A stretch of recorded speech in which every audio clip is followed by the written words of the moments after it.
Well, more than 2,400 people in Wisconsin right now are waiting for organ transplants. On a bigger scale, about 121,000 people across the country are on waiting lists. Nearly 24 people on average die while waiting to get those organs their bodies desperately need. In honor of National Donate Life Month, organizations across southeast Wisconsin are urging people to become organ donors. And joining us now is Cindy Huber with the National Kidney Foundation of Wisconsin and Bill Hoffmann, a kidney donor. Thank you so much for both joining us.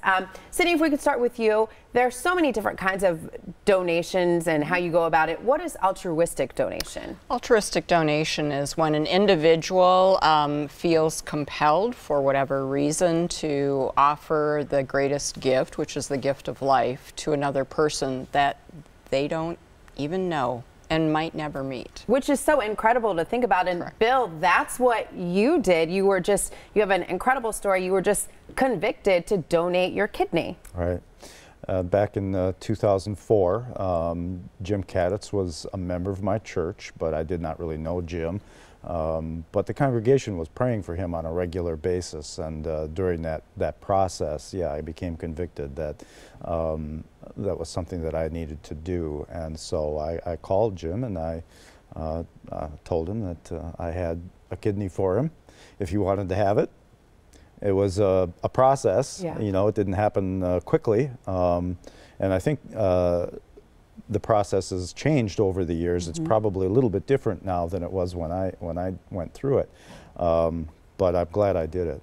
13 years later, how do you feel? I feel great.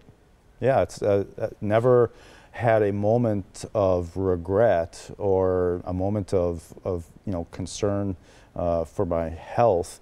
They generally do take kidneys from people that are already pretty healthy to begin with, and mm-hmm. I mean that's part of the process of testing, is to make sure that you are physically in good enough health to do this. And I was told anyway that actually the average life expectancy of a kidney donor is greater than the normal average lifespan, just because they generally will take them from pretty healthy people to start. Wow, that's incredible. And Bill was able to call up that patient. Cindy, how do you go about becoming an altruistic donor? Well, if people call our office, we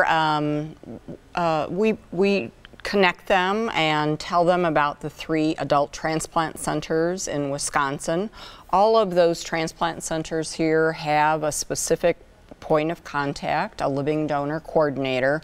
So an individual that feels motivated after watching today, or knows someone, a coworker perhaps, someone in their school, can feel free to call our office and we'll make sure they know how to get connected to a transplant center. Well, thank you so much for both joining us, and we have that information listed on our website. Just head to tmj4.com/links. We'll be right back.